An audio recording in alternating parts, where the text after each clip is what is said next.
The story so far.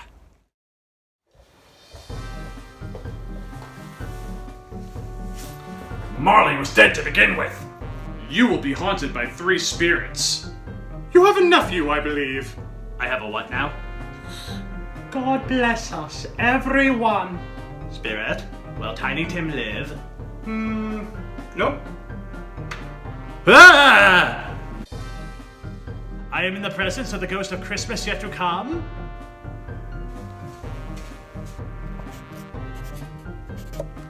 You are to show me shadows of the things that have not happened, but will happen in the future, yet to come.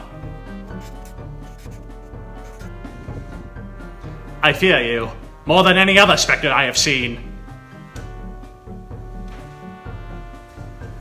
Old Scratch has had his own at last. Yeah, for real. That guy sucked.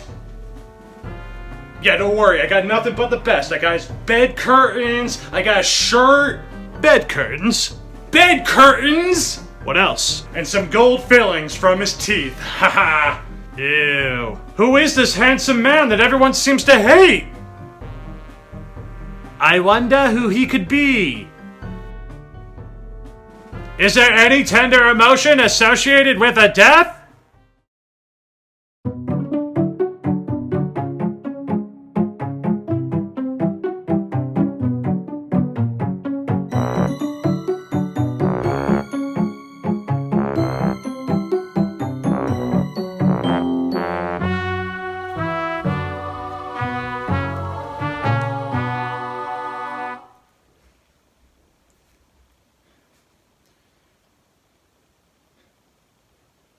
Let me see some tenderness connected with a death, said Scrooge.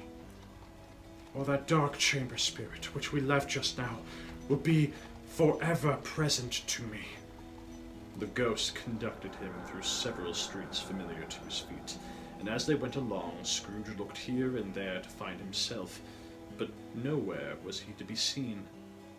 They entered poor Bob Cratchit's house, the dwelling he had visited before, and found the mother and the children seated round the fire. Quiet. Very quiet. The noisy little Cratchits were as still as statues in one corner, and sat looking up at Peter, who had a book before him.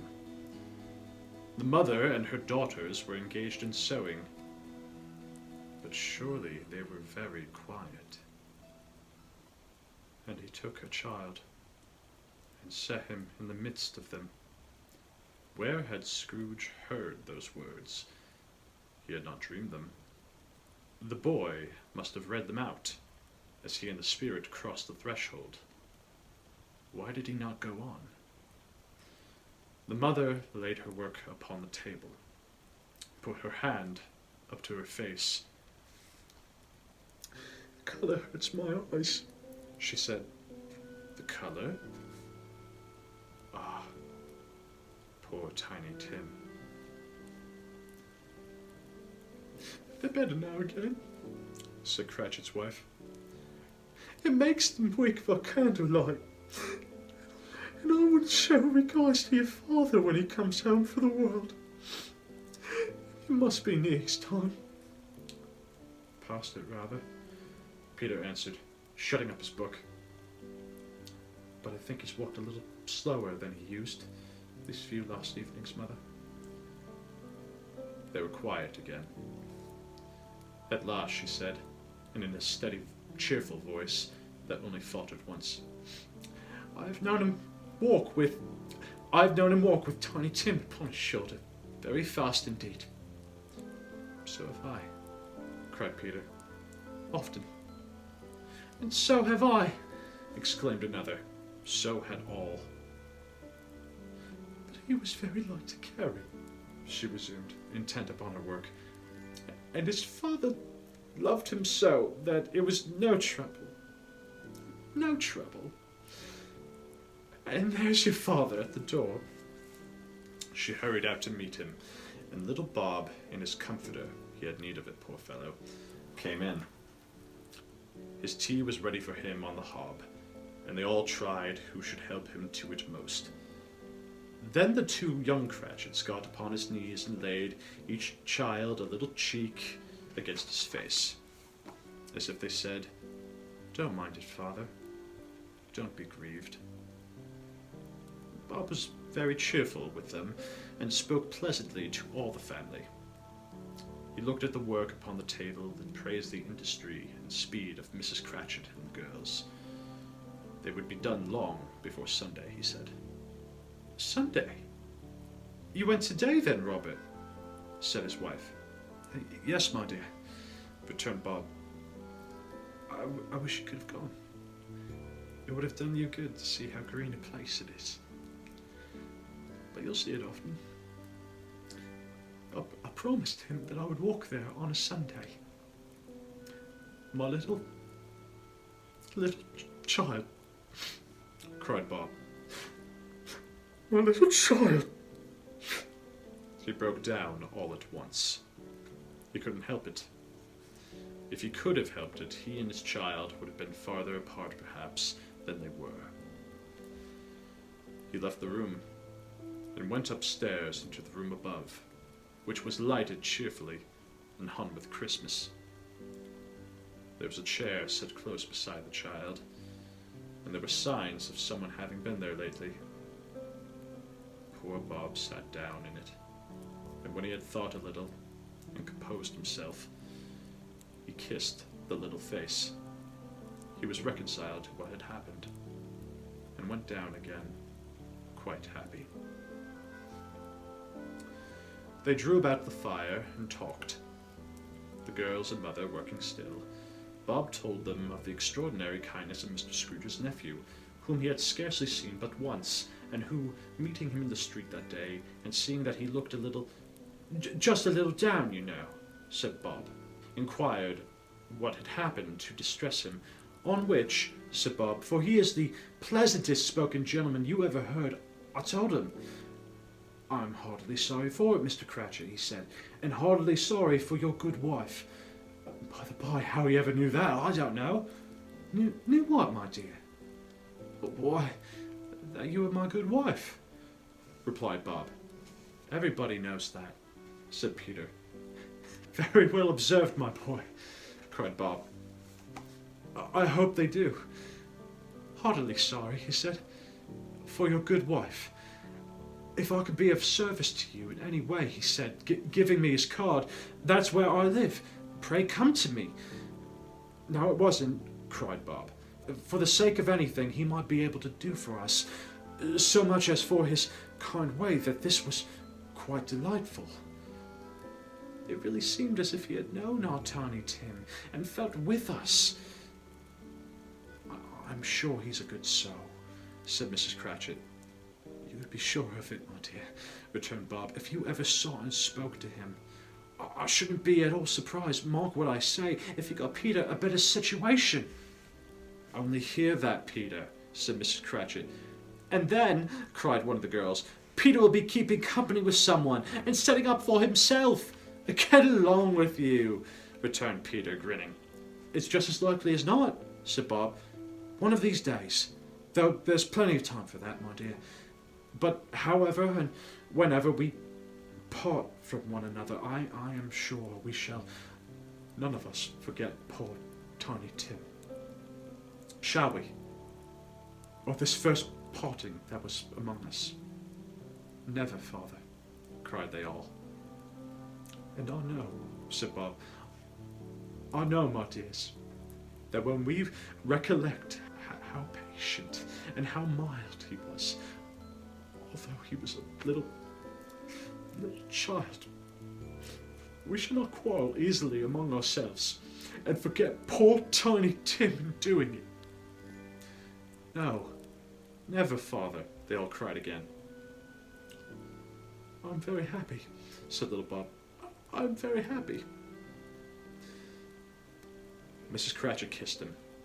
His daughters kissed him. The two young Cratchits kissed him. And Peter and himself shook hands. "Spirit of Tiny Tim, thy childish essence was from God."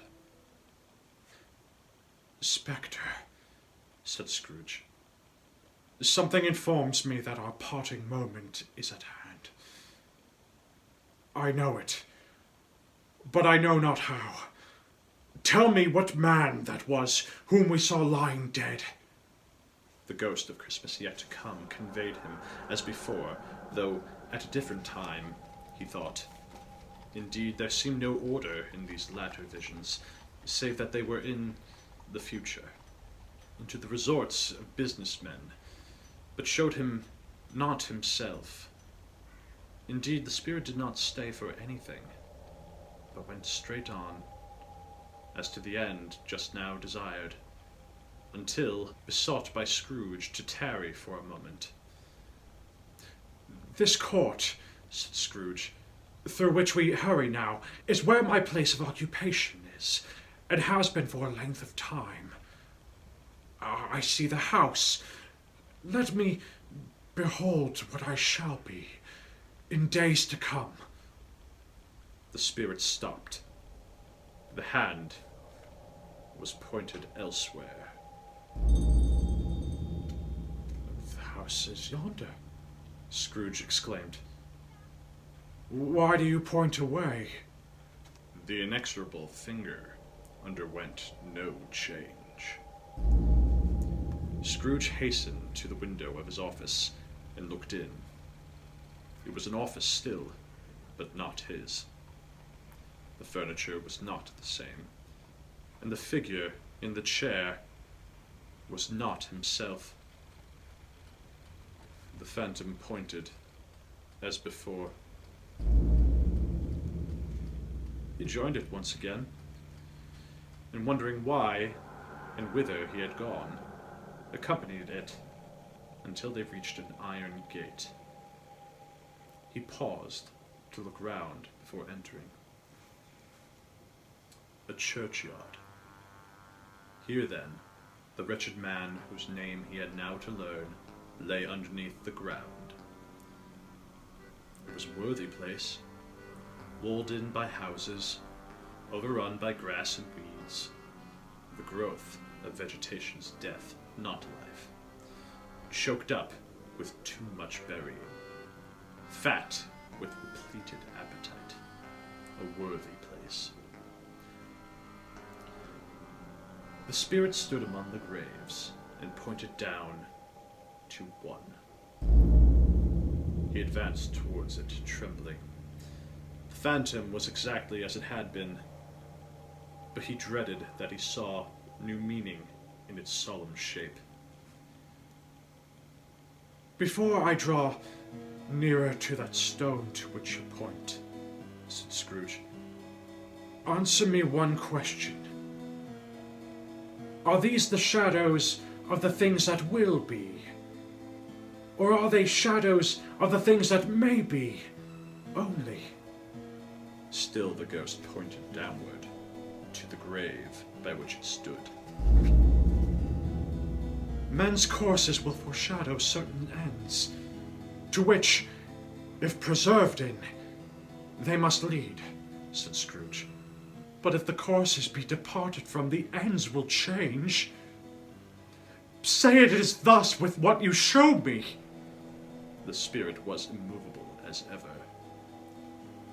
Scrooge crept towards it, trembling as he went, and following the finger, read upon the stone of the neglected grave his own name, Ebenezer Scrooge.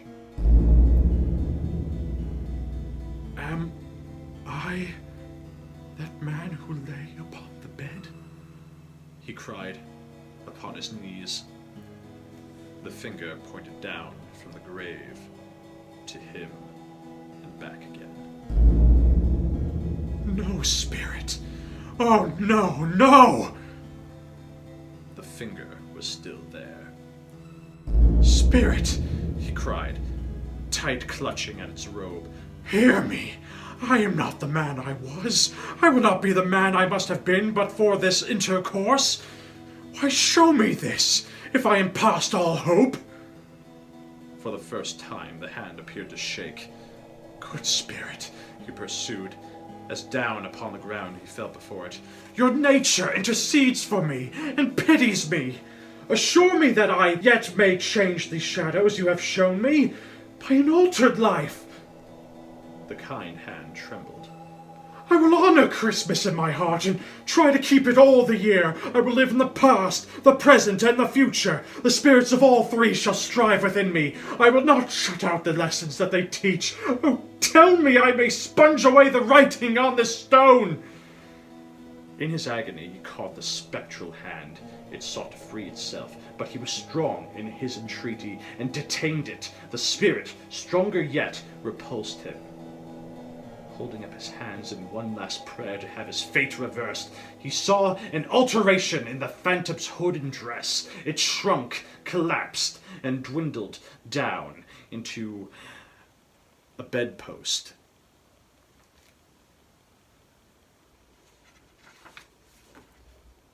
Stave 5. The end of it. Yes, and the bedpost was his own. The bed was his own, the room was his own. Best and happiest of all, the time before him was his own to make amends in. I will live in the past, the present, and the future, Scrooge repeated, as he scrambled out of bed. The spirits of all three shall strive within me. Oh, Jacob Marley, heaven and the Christmas time be praised for this. I say it on my knees, oh Jacob, on my knees. He was so fluttered and so glowing with his good intentions that his broken voice would scarcely answer to his call. He had been sobbing violently in his conflict with the spirit, that his face was wet with tears. "They are not torn down," cried Scrooge, folding one of his bed curtains in his arms. "They are not torn down, rings and all. They are here. I am here. The shadows of the things that would have been may be dispelled. They will be. I know they will." His hands were busy with his garments all this time, turning them inside out, putting them on upside down, tearing them, mislaying them, making them parties to every kind of extravagance. I don't know what to do," cried Scrooge, laughing and crying in the same breath, and making a perfectly aquawad of himself with his stockings. "I am as light as a feather. I am as happy as an angel. I am as merry as a schoolboy. I am as giddy as a drunken man. A Merry Christmas to everybody. A Happy New Year to all the world. Hello here. Whoop! Hello!" He had frisked into the sitting room and was now standing there, perfectly winded. "There's the saucepan that the gruel was in," cried Scrooge, starting off again and frisking round the fireplace. "There's the door by which the ghost of Jacob Marley entered. There's the corner where the ghost of Christmas present sat. There's the window where I saw the wandering spirits. It's all right. It's all true. It all happened. Ha ha ha!" Really, for a man who had been out of practice for so many years, it was a splendid laugh. A most illustrious laugh, the father of a long, long line of brilliant laughs. "I don't know what day of the month it is," said Scrooge. "I don't know how long I've been among the spirits. I don't know anything. I'm quite a baby. Never mind. I don't care. I'd rather be a baby. Hello! Whoop! Hello here!" He was checked in his transports by the churches ringing out the lustiest peals he had ever heard. Clash, clang, hammer, ding, dong, bell, bell, dong, ding, hammer, clang, clash. Oh, glorious, glorious! Running to the window, he opened it and put out his head. No fog, no mist, clear, bright, jovial, stirring, cold, cold, piping for the blood to dance to. Golden sunlight, heavenly sky, sweet fresh air, merry bells, oh, glorious, glorious. "What's today?" cried Scrooge, calling downward to a boy in Sunday clothes, who perhaps had loitered in to look about him. "Aye," returned the boy, with all his might of wonder. "What's today, my fine fellow?" said Scrooge. "Today?" replied the boy. "Well, Christmas Day." "It's Christmas Day," said Scrooge to himself. I haven't missed it. The spirits have done it all in one night. They can do anything they like. Of course they can. Of course they can. Hello, my fine fellow." "Hello. returned the boy. "Do you know the poulterers in the next street but one at the corner?" Scrooge inquired. "I should hope I did," replied the lad. "An intelligent boy," said Scrooge. "A remarkable boy. Do you know whether they've sold the prize turkey that was hanging there? No, not the little prize turkey, the big one." "What, the one as big as me?" returned the boy. "What a delightful boy," said Scrooge. "It's a pleasure to talk to him. Yes, my buck." "It's hanging there now," replied the boy. "Is it?" said Scrooge. "Go and buy it." "Walker!" exclaimed the boy. "No, no," said Scrooge. "I am in earnest. Go and buy it, and tell him to bring it here, that I may give them the direction where to take it. Come back with the man, and I'll give you a shilling. Come back with him in less than 5 minutes, and I'll give you half a crown." The boy was off like a shot. He must have had a steady hand at a trigger who could have got off a shot half so fast. "I'll send it to Bob Cratchit's," whispered Scrooge, rubbing his hands and splitting with a laugh. He shan't know, sends it. It's twice the size of Tiny Tim. Joe Miller never made such a joke as sending it to Bob's will be." The hand in which he wrote the address was not a steady one, but write it he did, somehow, and went downstairs to open the street door, ready for the coming of the poulterer's man. As he stood there, waiting his arrival, the knocker caught his eye. "I shall love it as long as I live," cried Scrooge, patting it with his hand. "I scarcely ever looked at it before. What an honest expression it has in its face. It's a wonderful knocker. Here's the turkey! Hello! Whoop, how are you? Merry Christmas!" It was a turkey. He never could have stood upon his legs, that bird. He would have snapped him short off in a minute, like sticks of sealing wax. "Why, it's impossible to carry that to Camden Town," said Scrooge. "You must have a cab." The chuckle with which he said this, and the chuckle with which he paid for the turkey, and the chuckle with which he paid for the cab, and the chuckle with which he recompensed the boy, were only to be exceeded by the chuckle with which he sat down, breathless, in his chair again, and chuckled till he cried. Shaving was not an easy task, for his hand continued to shake very much, and shaving requires attention, even when you don't dance while you are at it. But if he had cut the end of his nose off, he would have put a piece of sticking plaster over it, and been quite satisfied.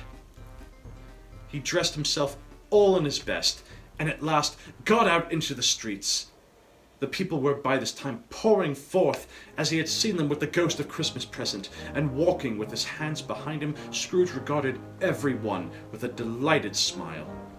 He looked so irresistibly pleasant, in a word, that 3 or 4 good-humoured fellows said, "Good morning, sir! A Merry Christmas to you!" And Scrooge said, often afterwards, that of all the blithe sounds he had ever heard, those were the blithest in his ears. He had not gone far, when, coming on towards him, he beheld the portly gentleman, who had walked into his counting-house the day before and said, "Scrooge and Marley's, I believe." It sent a pang across his heart to think how this old gentleman would look upon him when they met. But he knew what path lay straight before him, and he took it. "My dear sir," said Scrooge, quickening his pace and taking the old gentleman by both his hands, How do you do? I hope you succeeded yesterday.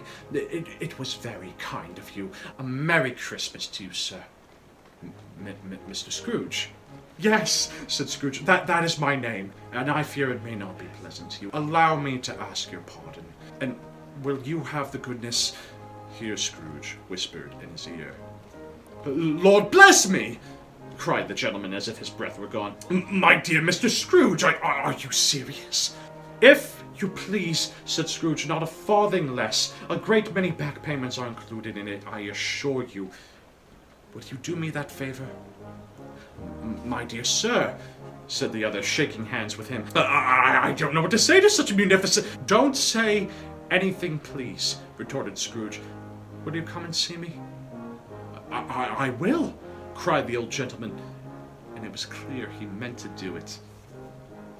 "Thank ye," said Scrooge. "I am much obliged to you. I thank you 50 times. Bless you." He went to church, and walked about the streets, and watched the people hurrying to and fro, and patted children on the head, and questioned beggars, and looked down into the kitchens of houses and up to the windows, and found that everything could yield him pleasure. He had never dreamed that any walk, that anything, could give him so much happiness. In the afternoon, he turned his steps towards his nephew's house. He passed the door a dozen times before he had the courage to go up and knock, but he made a dash and did it. "Is your master at home, my dear?" said Scrooge to the girl. Nice girl. Very. "Yes, sir?" Where is he, my love?" said Scrooge. "He's in the dining room, sir, along with mistress. I'll show you upstairs, if you please." "Thank ye. He knows me," said Scrooge, with his hand already on the dining room lock. "I'll go in here, my dear." He turned it gently and sidled his face in, round the door. They were looking at the table, which was spread out in great array, for these young housekeepers are always nervous on such points, and like to see that everything is right. "Fred," said Scrooge. Dear heart alive, how his niece by marriage started! Scrooge had forgotten for the moment about her sitting in the corner with the footstool, or he wouldn't have done it on any account. "Well, why, bless my soul," cried Fred. "Who's that?" "It's I, your Uncle Scrooge. I've come to dinner. Will you let me in, Fred?" Let him in. It is a mercy he didn't shake his arm off. He was at home in 5 minutes. Nothing could be heartier. His niece looked just the same. So did Topper when he came.